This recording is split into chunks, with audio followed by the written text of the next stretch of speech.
Good afternoon, Edwardsville. It's good to see everybody here today. You're not still sleeping off your criterion hangover. You're right back at it at Rotary. Before I get into my prepared remarks, I need to have a conversation with one of your members. And I hope you don't mind that I do it right here in this format. Is there a Bill Philippi in the room? Bill, come on up if you don't mind. Don't worry, you're not being excommunicated. Glad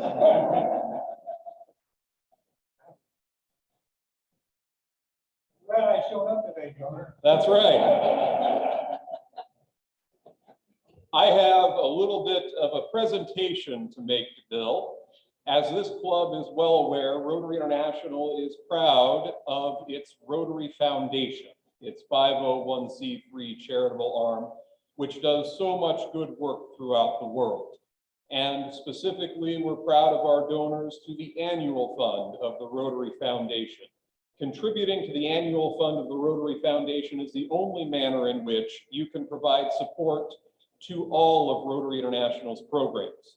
When you contribute to the annual fund of the Rotary Foundation, you are contributing to clean water projects across the world. When you contribute to the annual fund of the Rotary Foundation, you are helping to fund microloan programs that allow impoverished women in Africa to begin their own business and start earning an income. And when you contribute to the Rotary Foundation Annual Fund, you are even supporting programs right here in District 6460 as we receive monies that we make available to as grants for local clubs and also as scholarships for local students. And we're here today to recognize Bill for his support of that annual foundation. Specifically, I am here to name Bill Philippi a Paul Harris Fellow +7.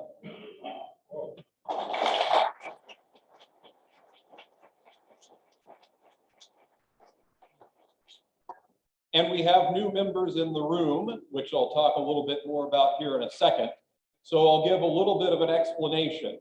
When you either donate $1,000 to the Rotary Foundation's annual fund or its Polio Plus fund, you become a Paul Harris Fellow, or somebody else can make that donation on your behalf to name you a Paul Harris Fellow. And for every subsequent donation of $1,000, either outright or on your behalf, you become a Paul Harris Plus. So if you're able to do the math quickly in your head, I couldn't, I had to scratch it out on a piece of paper beforehand. Paul Harris Fellow +7 means that either directly by Bill or on Bill's behalf, there have been $8,000 in cumulative contributions to the Rotary Foundation, which will have a significant impact both worldwide and in our local communities. So in recognition of that, I would like to present Bill with his Paul Harris +7 lapel pin, which comes with 2 rubies installed. And thank you very much, sir, for your support of our organization.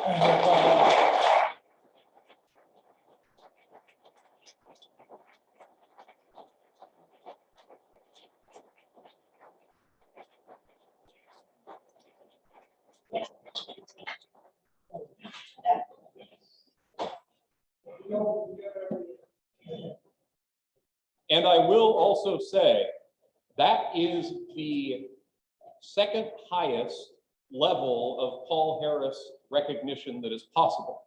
So Bill's a Paul Harris Fellow +7. There is a Paul Harris Fellow +8. There is not a Paul Harris Fellow +9. And the reason for that is once you reach $10,000 in cumulative contributions, you are actually then recognized as a major donor to the Rotary Foundation. And Bill, I hope within the next couple of 3 years, we can come back and we can give you a major donor award as well. So again, thank you all for that. Thank you to Bill in particular. And now I will see if I can get the technology to cooperate for my PowerPoint, which is always great. So here we go. This is exciting. Got to get it into screen share mode, presentation mode. All right, that looks beautiful, doesn't it? Excellent. So as Crystal indicated, by the way, we tried to get Crystal up here at the head table with us, but she said, no, I am a woman of the people. She wanted to get out there and press the flesh and say hello to everybody. But as Crystal indicated, my name is Ryan Byers. I am thrilled to serve as your district governor this year. And it's great to be here in Edwardsville. Certainly, this is a strong top flight club within our district. And you're plugged into what's going on with Rotary at the international level. But I did still want to give you a little bit of an update and bring you some of the latest from our organization, because as you may or may not know, as the Rotary District Governor, I am technically an officer of Rotary International. Now, granted, I am the lowest ranking officer of Rotary International, and even among district governors, I feel like I'm the lowest ranking district governor, which has nothing to do with the excellent district that I represent and has everything to do with my own personal neuroses. But don't worry, I'm working on those with somebody, and I hope to get over them all. But even though I am the lowest ranking officer of Rotary International, and even though I am the lowest ranking among the district governors, I am still authorized to bring you greetings and salutations from our Rotary International president, who this year hails from Calcutta in West Bengal, India, and his name is Shekhar Mehta. And President Mehta, as every Rotary International president in recent memory has done, has adopted a new theme for the year, and along with that new theme is a new logo. And this year our theme is Serve to Change Lives. I think we can all agree that is exactly what Rotary does. Obviously, we are a service-based organization. We are an organization that tries to better our world and tries to better our local community. And when it comes to changing lives, it's obvious, it almost goes without saying, that we change the lives of the individuals to whom we provide that service, but there's a double meaning there. We don't just change the lives of the individuals to whom we provide service. Through serving, we also change our own lives and change them for the better. Through our service work, we make personal and professional connections to our fellow Rotarians that we likely would not have had before. Through our service work, we learn new skills that we may not otherwise have acquired. I am a lot better with a handsaw now than I was several years ago. And through our service work, quite frankly, we just make ourselves better people. So that is what Serve to Change Lives is all about. That is what this year's theme is. And as I mentioned, it is accompanied by that logo. And even though we all love our good traditional Rotary wheel, I think that image, to me, sums up Rotary more than just about anything else. You can see the image there on the screen. You can see it on the banner up front. I've also provided it to you in lapel pin format on your tables, because Rotary is nothing if it is not a lapel pin based organization. If you can do it in Rotary, there is a lapel pin for it. But I love that logo, and I'll tell you why. One of the great things about being an American district governor who is serving with an Indian Rotary International president is occasionally he wants to talk to you, and when he wants to talk to you, that means a Zoom meeting at 6 o'clock in the morning, because time zones are a wonderful thing. So recently, when I was Zooming with President Mehta, he explained that logo to me and how he came up with it. And he explained that in his country, in his culture, in his part of the world, when you come to an individual with your hands held in this fashion, it means that you are coming to them in an attitude and a spirit of service. It means that you are coming to do right by them. So you see the hand in the logo depicted in that manner, but it's not just the hand in the logo. That hand is also cradling that stylized globe, which is rendered in a variety of different brilliant colors, representing each and every culture and community on the face of this earth. And that right there, ladies and gentlemen, is what Rotary is. It is providing service to individuals worldwide, regardless of their race, creed, color, national origin, or any of those other things that are so unfortunately used to divide us in so many circumstances. That right there, that's the logo. In my mind, that's what it's all about. However, I've talked a lot about Rotary's global scope, worldwide service, but Rotary, in my mind, is not a top-down organization. Rotary doesn't happen at the international level and trickle down to Edwardsville. Rotary is an organization that happens at the club level. It is the individual Rotary clubs that form the foundation of this organization. And without clubs like yours doing the strong service work that they're doing, that foundation would crumble and we would have no Rotary International. Because of that, we want to make sure our clubs are as strong as they can possibly be. And in order for our clubs to be as strong as they can possibly be, I think that means that we need to engage in some honest self-reflection. Because of that, in the spirit of that self-reflection, I've peppered a couple of questions into my presentation that I'd like to ask you. When I ask a question, feel free to just blurt out an answer. And if you don't blurt out an answer, I have absolutely no shame, and I will call on people if I have to. So in the spirit of self-reflection about this club, I wanted to ask you first, what are this club's strengths? What is it that the Rotary Club of Edwardsville is doing well? Anybody? You got to be loud so I can hear you all the way up here. Yeah. Membership is going pretty well. I think we just saw some evidence of that. Somebody else, what else is this club doing well? Yes, Masanda. Good organization, solid structure, which is very significant in any club, but particularly when you get to the size of this one. If you don't have your house in order, it'll crumble pretty quickly. Well, one thing that happens when you become district governor on July 1st of the Rotary year is you are given the keys to the kingdom of the back end of the Rotary International website. And when you log into the back end of that website, you get more data on every Rotary club in your district than, quite frankly, you want. So one of the things that I've done in preparation for today is I've gone onto the website, I've dug through that data, and I wanted to give you a little bit of an outsider's perspective on what it is that your club is doing well. And I'm doing that because I've been part of a lot of organizations over my life. And when your organization is doing something that's exceptional, sometimes you lose sight of the fact that it's exceptional. And you lose sight of it because it just becomes your day-to-day. It becomes what you do. So here are things that the Rotary Club of Edwardsville is doing that I think are above and beyond your typical Rotary club. First off, and we acknowledged this a bit with Bill earlier on, you have exceeded in the year that just closed the mark of giving $100 per capita to the Rotary Foundation. And that is a benchmark that Rotary International has set for all of its clubs and all of its members to make sure that everybody is giving at the level that they can, because we don't want anybody to have any financial strain put on them. But we think that $100 per capita is a fair target. You have met that, you have exceeded it. Also, to the point about membership. When I come to one of these clubs, I look at a 5-year membership trend and demographic breakdown. And when I look at the demographic breakdown, generally what I see is a high proportion of club members in the 60 to 70 demo and the 70 plus demo.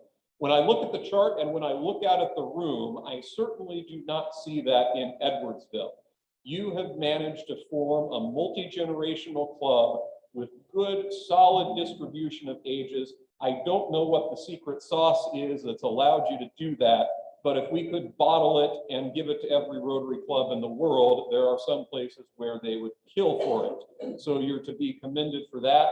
And also, you guys have some really strong hands-on service projects. In looking at some of the work you've done, I particularly love that Sleep in Heavenly Peace project, because I agree, even though I don't have any affiliation with that organization, that probably there shouldn't be any children sleeping on the floor anywhere in the world. So kudos to you for helping to eradicate that. Now, that being said, this is, and by the way, when I leave, I am required to go back on that Rotary International website that I mentioned earlier, and I'm required to fill out an evaluation form for every club that I visit. I have to answer some questions, and I also have to rate every club on a scale of 1 to 5 stars. And I'm not saying this to just everybody, but I will let you know, little sneak preview, this is a 5-star Rotary club and will be rated as such.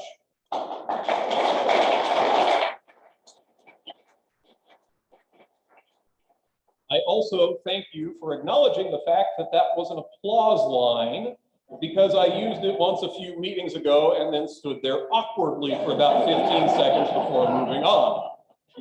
That club apparently missed their coffee that day. But as much as we love our organization, as great a club as this is, every organization also always has some opportunities for growth, some opportunities to do things a little bit differently, which leads me to my next question for the room. What are the growth opportunities for the Rotary Club of Edwardsville? Yes, sir.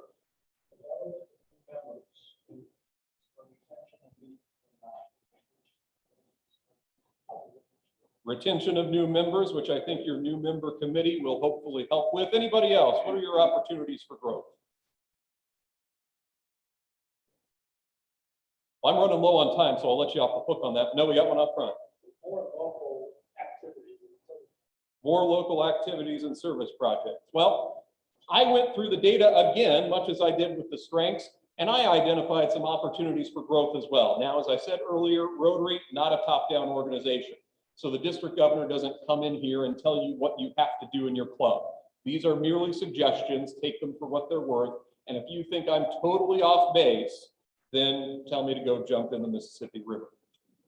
But just a few observations. First off, there has been a decline in membership in that 5-year trend that I looked at. If we were to look at July 1st of 2017, you had 125 members. As of July 1 of this year, you had 108 members, though that now has bumped back up to 113 members.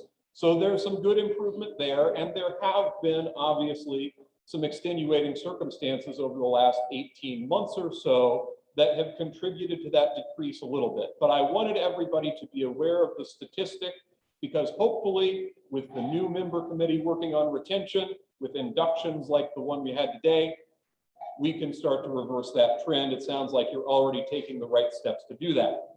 One other thing that I will put out there into the world is I mentioned that there's per capita giving here of over $100 to the Rotary Foundation. That is true, and that is excellent.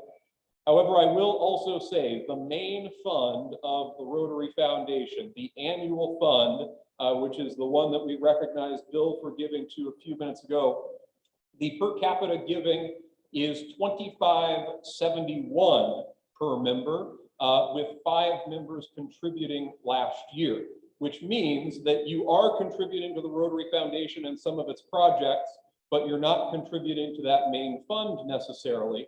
I bring that to your attention, not because I want you to change that if that's something that the club has consciously decided to do, but I bring it to your attention because number one, it might be a little bit of a blind spot, you might not realize it. And number two, the annual fund is the fund that allows some money to come back to our district to be spent on local projects. So if you would like your contributions to work towards local projects as well as global, we can talk a little bit more offline about contributions to the annual fund. So just a couple of growth opportunities to highlight, and I'm going to whip through real quick some priorities of our Rotary International president that I wanted you to be aware of. He's got 3 main priorities. First off is a focus on membership. If you've been in Rotary for a while, you've heard the statistic that Rotary has 1.2 million members worldwide. And when you heard that statistic 10 years ago, you also heard it 9 years ago, 8 years ago, 7 years ago, all the way up until today.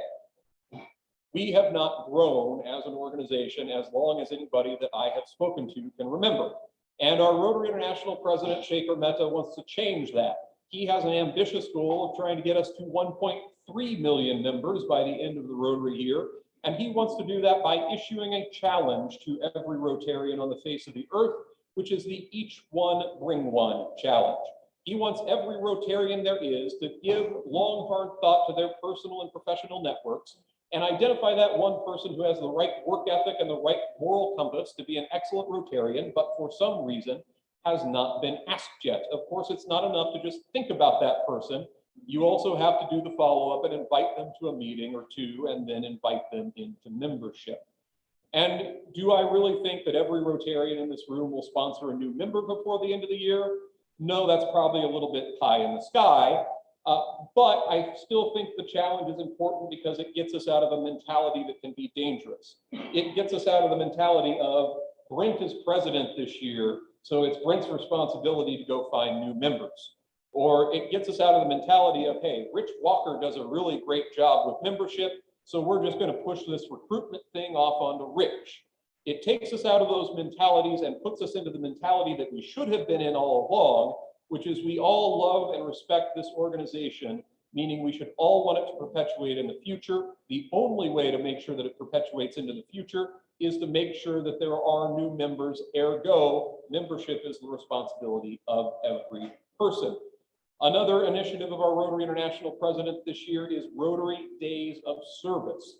And a Rotary Day of Service is a pretty simple concept. It's this: if you have multiple Rotary clubs that are in roughly the same geographic area, I don't know, let's say maybe you've got 3 clubs that all meet in the same city that starts with the letter E, just a hypothetical, throwing it out there. You get those Rotary clubs together, and those Rotary clubs execute a service project together that is larger than what any one of them could have done on their own. And you then do a corresponding public relations push around that project to get the name of Rotary out in the community and hopefully address those recruitment issues we talked about in the past. So that's a Rotary Day of Service. The other thing is a topic that unfortunately has been back in our news in an all too real way lately. But being from South Asia, being from the Indian subcontinent, our Rotary International president has seen a lot of circumstances in which girls from birth through the age of 18 have been left behind their male counterparts. We're obviously in the United States where things are a lot better in that regard, but they're still not perfect. And if I said they were perfect, probably every woman in this room would sock me after the meeting, and I would deserve it.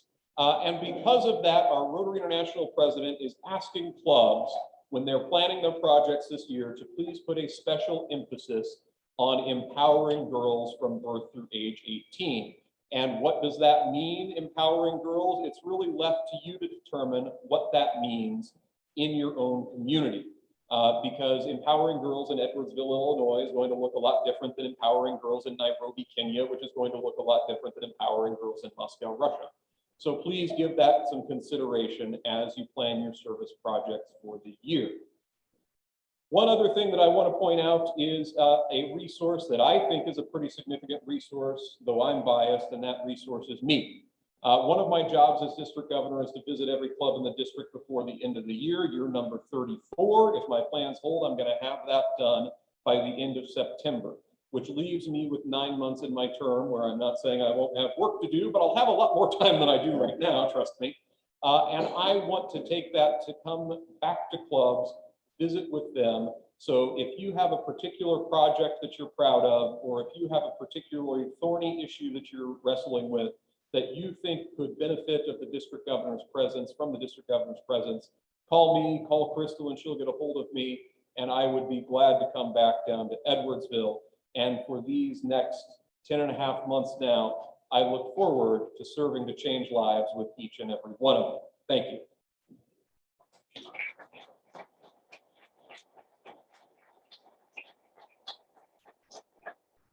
I was asked to leave time for questions. I think I've failed in that regard, but I will say you're the only club on my docket today, so I don't have anywhere else to be. If you'd like to chat with me afterwards, feel free to come on up and we can address whatever you've got, and I'll turn it back over to Brent.